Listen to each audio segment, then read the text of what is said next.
Ana mulai belajar langsung kepada beliau itu ketika kuliah di Libya. Beliau punya kajian khusus hari Selasa di Masjid Al-Furqan di Dewan Dakwah. Habis zuhur biasanya. Ana juga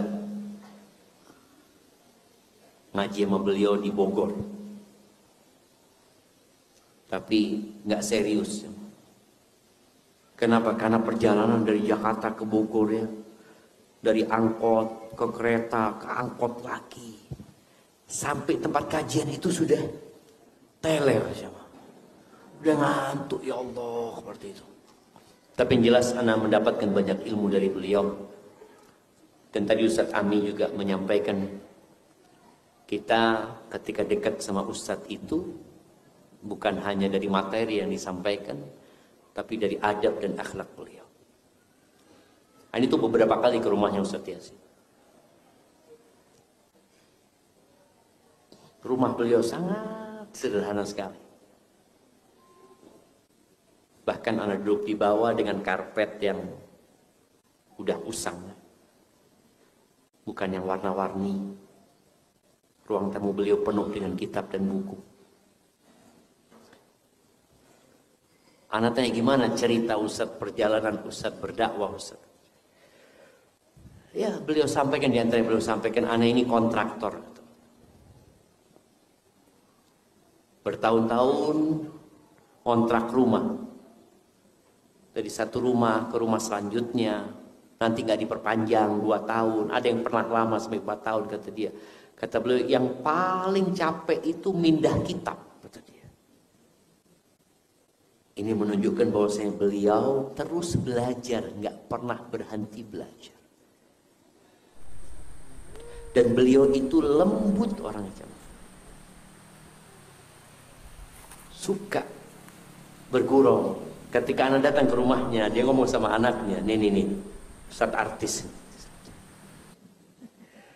Ente itu jangan foto-foto terus, kata Ustadz Yasin, ngomong sama anak. Itu Ustadz, bukan artis, kata dia. Siap Ustadz. Makanya jangan foto-foto terus sama anak.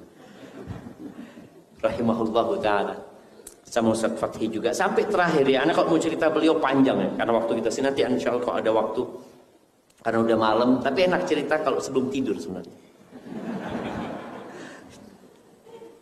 Sampai terakhir anak ke sana, anak ngomong sama Ustadz Yasin.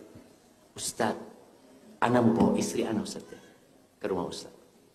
Kenapa? Supaya istrinya belajar sama istri Ustadz. Bagaimana sabarnya menghadapi perjuangan seorang Ustadz. Bagaimana suaminya dihina, suaminya dimaki, bagaimana suaminya diusirkan hati istri itu. Kata Ustadz siap dibawa sudah nggak apa-apa. Dan alhamdulillah anak sempat bawa istri anak untuk bertemu sama Ustadz Yasin sama keluarganya. Akhirnya mak-mak kumpul sama mak-mak sendiri. Yang jelas perjuangan itu membutuhkan pengorbanan. Dan fitnah umat Islam ini adalah harta. Semua umat itu punya fitnah dan fitnah umatku adalah harta, kata Nabi SAW.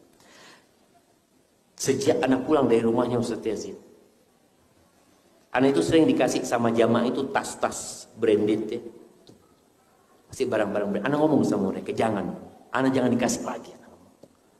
Anak sampaikan kepada mereka, anak mau jadi diri anak sendiri. Jangan sampai anak ini dibentuk sama orang-orang kaya ini. Janganlah. Anak pernah beli motor. Motor lumayan mahal lah. Buat anak ya. Harga 60 juta waktu itu beli motor. Setelah anak pakai berapa lama, anak tanya sama diri anak, buat apa anak beli motornya? Akhirnya anak jual lagi sudah, anak pakai motor biasa. Artinya dari rumahnya Ustadz Yazid, anak itu jadi lebih zuhud. Setelah melihat beliau seperti itu, dengan gaya hidupnya yang biasa aja ya,